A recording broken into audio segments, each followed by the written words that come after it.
Dari negeri di bawah bayu, syarikat pengeluar kabel elektrik tempatan rancang buka kilang kedua tawar peluang pekerjaan. Rinciannya bersama Redwin Robin di Kota Kinabalu. Redwin, silakan. Baik Otto, sebuah syarikat pengeluar kabel elektrik tempatan merancang membuka kilang kedua di Sabah. Ia bakal menawarkan lebih 100 peluang pekerjaan kepada anak tempatan merangkumi pelbagai tahap kemahiran. Kilang kedua. Maksudnya kilang kedua ni peluang dia untuk kita market industri Sabah, Sarawak dan di sekitar lah. Maksudnya kalau boleh di Brunei dan di Indonesia lah. Datuk Seri Hisham menyatakan demikian selepas kunjungan hormat terhadap Tun Musa. Sementara itu, Gabungan Dewan Perniagaan Tionghoa Sabah SUCCC mahu memperkukuh kerjasama dengan kerajaan negeri bagi menarik lebih banyak pelaburan asing. Kita melihat hubungan dari kepada di state government memang rancal dan memang we have a very good connection. We need to have a work together. Memang kerjasama sekali supaya kita progress will be very smooth. SUCCC kini mempunyai 25 cawangan di seluruh negeri dan menyasarkan 30% penyertaan usahawan belia. Memperkukuh usaha pemeliharaan alam sekitar dan pembangunan ekopelancongan di Kota Kinabalu. Dewan Bandaraya Kota Kinabalu di BKK dan Universiti Malaysia Sabah UMS memeterai memorandum persefahaman MOU. Ia menerusi pelaksanaan ekspedisi saintifik lembangan Sungai Darau bawah kerangka program Sustainable Tourism Living Lab. Darau Wetland Menggatal dan kawasan ekopelancongan Kebuni Inanam dipilih sebagai tapak eksperimen. Ekspedisi dijangka menghasilkan penemuan biodiversiti berharga dan data saintifik kritikal. Ada beberapa fakulti yang terlibat, khususnya Fakulti Perniagaan Ekonomi dan Perakaunan. Begitu juga dengan dua pusat penyelidikan, iaitu Institut Penyelidikan Marine Borneo dan juga Institut Biologi Tropika dan Pemeliharaan terlibat untuk memastikan kajian-kajian yang berkaitan dengan sustainability ekoturism dapat kita buat. Kerjasama ini juga membuka peluang baharu kepada komuniti tempatan untuk terlibat aktif dalam pemeliharaan alam sekitar dan pemerkasaan ekonomi. DBKK dapat mengeluarkan garis panduan yang boleh membantu penduduk-penduduk yang tinggal di sepanjang Sungai Darau untuk meningkatkan lagi tahap ekonomi mereka dengan adanya kajian yang diberikan oleh pihak UMS. Budaya ilmu, inovasi dan pembelajaran sepanjang hayat akan terus diperkasa melalui inisiatif pendidikan tidak formal, termasuk pengukuhan fungsi perpustakaan sebagai pusat komuniti berdaya saing. Menteri Sains, Teknologi dan Inovasi Datuk Dr. Muhammad Arifin Muhammad Arif berkata, perpustakaan kini menjadi ruang interaktif yang menyokong pembangunan sasia, kemahiran dan teknologi dalam kalangan masyarakat. Beliau berucap merasmikan Minggu Perpustakaan 2025 di Kota Kinabalu. Ucapan dibacakan Setiausaha Tetap Kementerian Sains, Teknologi dan Inovasi Hassan Mahali. Program tahunan anjuran Perpustakaan Negeri Sabah ini mengekalkan tema Perpustakaan Memperkasa Kehidupan dengan pengisian baharu yang lebih segar dan berimpak tinggi. Antaranya Night at the Library yang membolehkan masyarakat menyertai berbagai aktiviti interaktif bermula 3 petang hingga 12 tengah malam. Konvoi Kembara Merdeka Jalur Gemilang KMJG 2025 memasuki hari kedua hari ini singgah di daerah Pinampang. Pelepasan konvoi disempurnakan Adun Kapayan Datuk Janila Simbang di Pasar Pekan Dongongon. So ini di Penampang, we are very happy to welcome the convoy di Donggongon ini, dan bersama Timbalan Presiden dan juga pengarah semua telah bersedia untuk sambut pelancaran konvoi ini. Konvoi turut menyantuni pelajar di SK Moyok.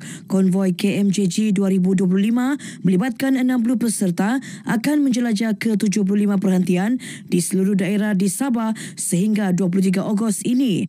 Ia bagi menyemarakan sambutan Bulan Kebangsaan, Hari Sabah dan kempen Kibar Bendera. 1,263 graduan akan menerima diploma masing-masing sempena Convocation ke-29 Politeknik Kota Kinabalu. Majlis dijadual berlangsung pada 3 dan 4 September ini. Majlis akan diadakan dalam 2 sidang.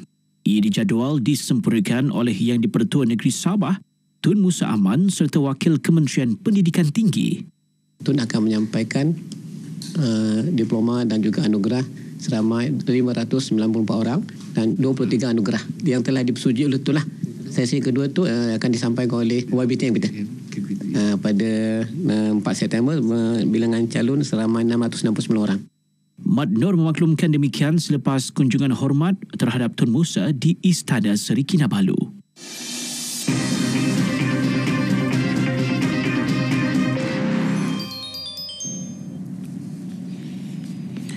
Rumah, pusat pembangunan kanak-kanak dan lokasi pelancongan antara kawasan terlibat dalam projek rintis Sistem Rawatan Kumbahan Tidak Berpusat atau ISTP di Kampung Lok Urai, Pulau Gaya, Kota Kinabalu. Izwadiman Samsudin ada laporannya.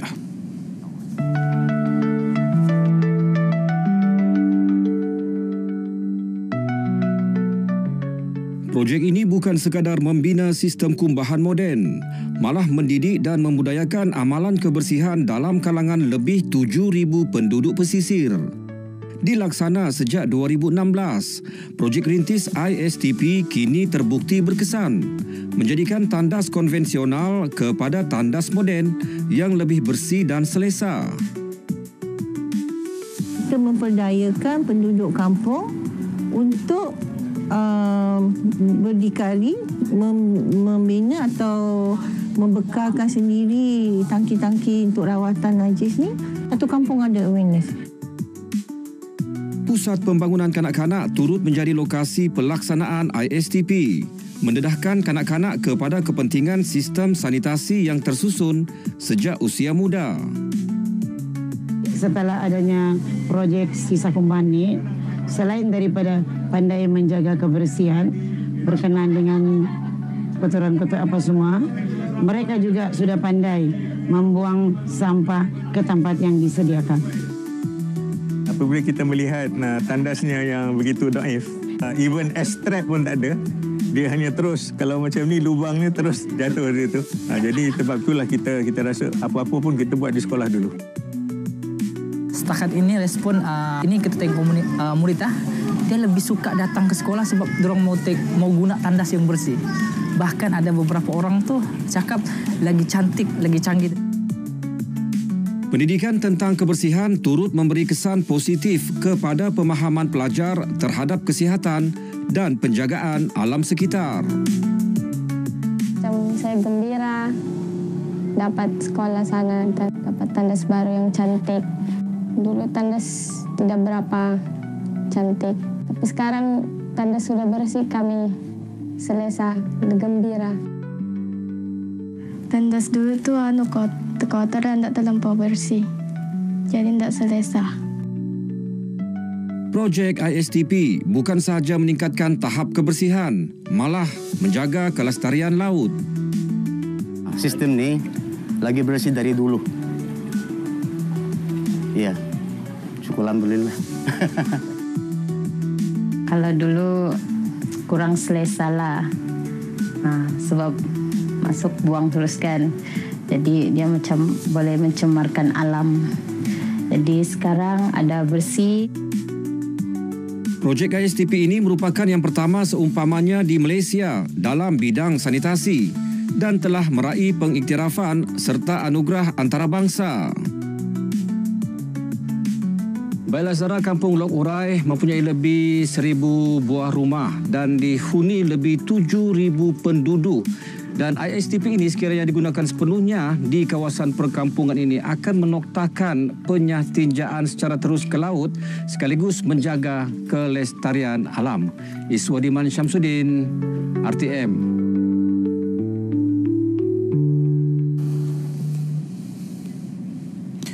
736 atlet berkeperluan khas dari seluruh daerah menyertai kejohanan olahraga pendidikan khas MSS Sabah ke-13 di Tambunan. Berlangsung 3 hari, atlet diiringi 444 pegawai dan jurulatih. Timbalan Ketua Menteri Datuk Seri Panglima Dr. Jeffrey Kitingan menyempurnakan perasmian kejohanan. Beliau menegaskan kerajaan negeri sentiasa komited memperkasa golongan berkeperluan khas melalui pelbagai inisiatif yang inklusif dan menyeluruh. Saya seronok melihat semua kita punya pelajar-pelajar ini, atlet-atlet kita yang begitu bersemangat. Dan harapan saya agar mereka akan bertanding dengan penuh tanggungjawab dan disiplin dan juga mengubahkan rekod-rekod yang lain. Menurut Pengarah Pendidikan Negeri Datuk Raisin Saidin, kejohanan ini menjadi manifestasi sebenar pendidikan inklusif. Ia bukan sahaja memperkasa aspek jasmani, malah membina keyakinan dan jati diri murid.